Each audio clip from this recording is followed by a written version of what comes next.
Hello everyone, today you are in the second episode on Greek philosophy with Lizashree Hazarika, and in this video I will take you through the second school of thought of Greek philosophy, that is Eleatic school. Okay, and before I forget, let me thank you all for appreciating our efforts and letting us know that our videos are helping you all out. And also thank you to some of you all who have suggested some innovative ideas about how to unpack philosophy as a discipline. We will surely put our efforts to make the best way possible, and also we are trying our level best to make everything easier for you all so that you all can understand what philosophy is in a simpler way. So yeah, keep liking us and keep watching our videos. So yeah, let's begin with our second lesson then. So today's lesson is on Eleatic school. So as we know that what Ionian school were studying, right? We know what they were studying. They were studying what is the nature of the world, what is the ultimate principle from which the world is made, or what is the ultimate stuff from which the things in the world are made. So they were studying the nature of cosmology. Now you might wonder what the Eleatic school is all about. So let me tell you that Eleatic school is all about true philosophy.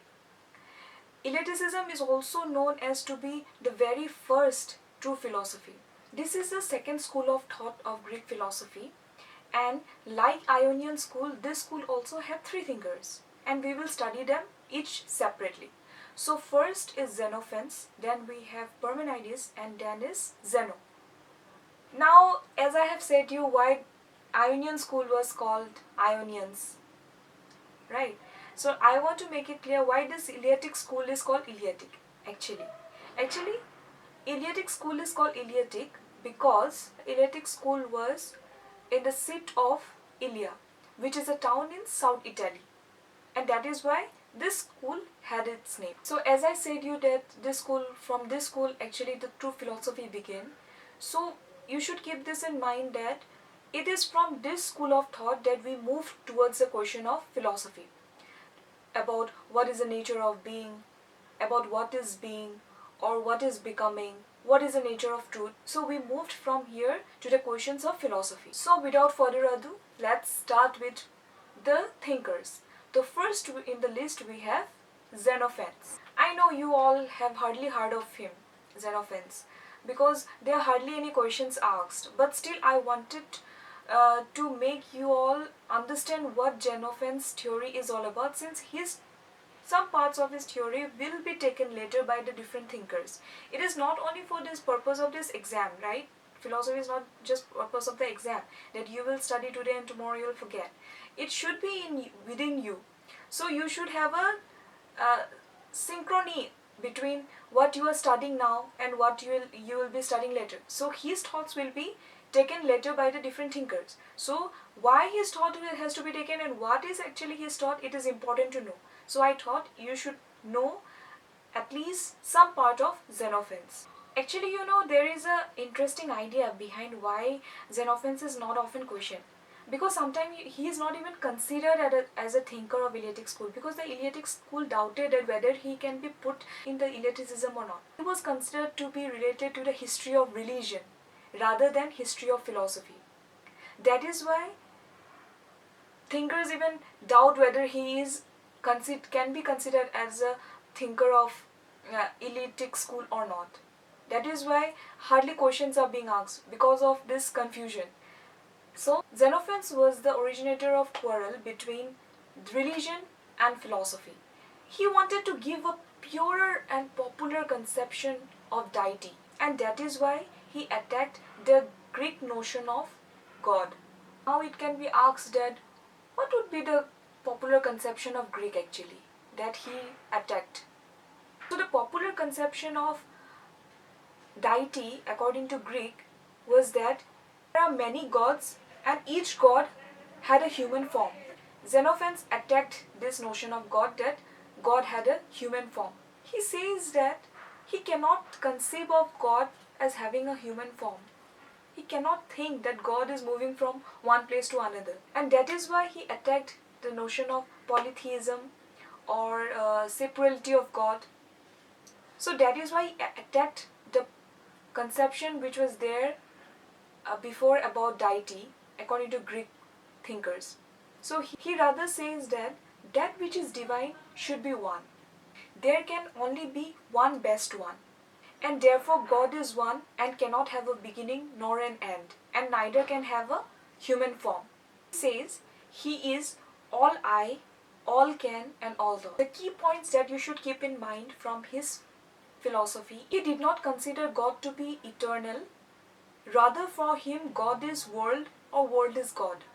He says that all is one. God is unchangeable, immutable, unmoved, undisturbed. His philosophy is basically described as pantheism. He says that the earth has risen out of sea and will potentially sink into it. He believed on the fact that sun and stars are the burning masses of vapor. He also had that thought that sun does not revolve round the earth, and it is not the same sun that rises tomorrow. So these are the basic points from his philosophy. Now we'll move towards the second thinker, that is Parmenides. So what did Parmenides do? He took up Xenophanes' idea that all is one. So all is one, this quote, became the first starting point of Parmenides. So that is why I wanted you to have an idea on what Xenophanes was saying, because from now onwards Parmenides will be using that main quote. So only through that quote you will understand what Parmenides' philosophy is all about. So his philosophy is comprised of a dialectic poem that is divided into two parts. The first is the way of truth, which is basically his philosophy. It is the theory of being, or his doctrine of being. And the second is the way of opinion, mostly about what the other thinkers were trying to debate on the difference between sense and reason. So it is all about that. How did they conceive Parmenides as, whether he is a materialist or an idealist? So it is all of their opinions. So he named it as way of opinion. So due to the changeableness and the transitoriness of this world, his philosophy rose to scale. Parmenides was actually interested in studying what was that thing that is static despite the change that is happening in this world. Parmenides was interested in finding out what is the eternal thing that is unchangeable despite the change that is happening in the world. He wanted to find out the one everlasting thing amid this change and mutation of the world. He says that we may think that this world or the things in the world are comprised of multiples, but actually in reality it is one. He finds that there is only one being which is unchangeable, the being with the big B, and the rest in the world are all changing. Being for him is the absolute reality. For him, the sole principle or the sole reality of this world is being. The nature of this being is unmixed with non-being and completely excludent of all becoming. The character of this being is a series of negatives. There is no change, there is no beginning, there is no becoming. Being has neither beginning nor end, neither it arises nor passes away. For Parmenides, one of the most fundamental thought in his philosophy is ex nihilo nihil fit. So what does it mean? It means that being cannot come out of nothing, nor something out of nothing. Also, there is no past, no future, everything is just present. It is eternally and timelessly just present. It is undivided and indivisible. Only this being exists. So what is being? Being is. It is just simply is. In present, so it is is. It is not non-being, it is not becoming. It is self-identical because it does not arises out of something other than itself and neither passes away into something other than itself. It is not dependent on anything. For Parmenides, nothing in this world is capable of inherent change in a fashionable way, because the basic substance of reality is unchanging and nothingness. The sole character of being, according to him, is just simply is. So it is from his philosophy there is a evident significant distinction that is made between sense and reason, and later thinkers take up on that. For him, the world is a world of sense, because senses are illusionary. So whatever we perceive, we see, everything is illusion for him. And for him, the truth and the being can only be understood through, or can be grasped through, reason. According to him, truth is only through reason. Truth can be grasped only through reason. So till here, it was his doctrine of being. Like I said, what was his two parts of his philosophy that was divided into poem? There is a way of truth and the way of opinion. So this part was his way of truth. That is the study of being. So what being is all about. And the essential thought of Parmenides is that being is, its quality is isness, and it cannot arise out of not being, and it is completely excluded of all becoming. Even Plato was influenced by his thought, and that is why most of the thinkers conceived him as idealist. Plato was influenced by his thought that the world is found in concept, or that is in thought. The world is to be found in thought. The third and the most important thinker from the Eleatic school is Zeno. So let's understand what Zeno wants to say about this idea. Like Parmenides considered that there is no motion of being. It is always unmovable. So he took the idea from that, and he developed on this idea about what motion and space is, and whether motion and space is at all possible or not. Like Parmenides thought that true being has no plurality or multiplicity. They are completely false concepts of the world of sense. So Zeno directed his arguments on this idea of motion and multiplicity. For Zeno also, multiplicity and motion are impossible. Actually, it was noted that Zeno has actually penned 40 paradoxes regarding motion and multiplicity, but out of which 10 are known and 4 are the most popular. They are the race course argument, the Achilles and tortoise argument, the stadium argument, and the arrow argument. So in the race course argument, Zeno says that in order for someone to move from point A to point Z, he has to travel through half point, then he can move to Z. That is from A to B, then to Z. And also to move from A to B, there are many infinite points that one has to cross, like A1, point A1. Again, to move to point A1, there is point A0. So there can be infinite number of points that one has to travel to get to that point.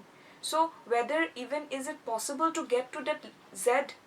So he built his paradoxes on this kind of whether motion is possible or not. And since one must always move halfway to move to that end point, motion is impossible. This means that our senses tells us that motion is true, but this is completely flawed, and this should not be used to apprehend the truth. Achilles and the tortoise argument. Zeno said that the slow runner can never reach the first runner. This argument claims that the slow runner cannot cross the fastest runner who have started the race. So considering here Achilles to be the fastest runner and tortoise the slowest runner, so Achilles thought that let the tortoise take the starting point, let him run, and I will just wait for him to reach halfway, since I will be able to catch him up. Tortoise has started moving. Now once he have started running, he reached a half point.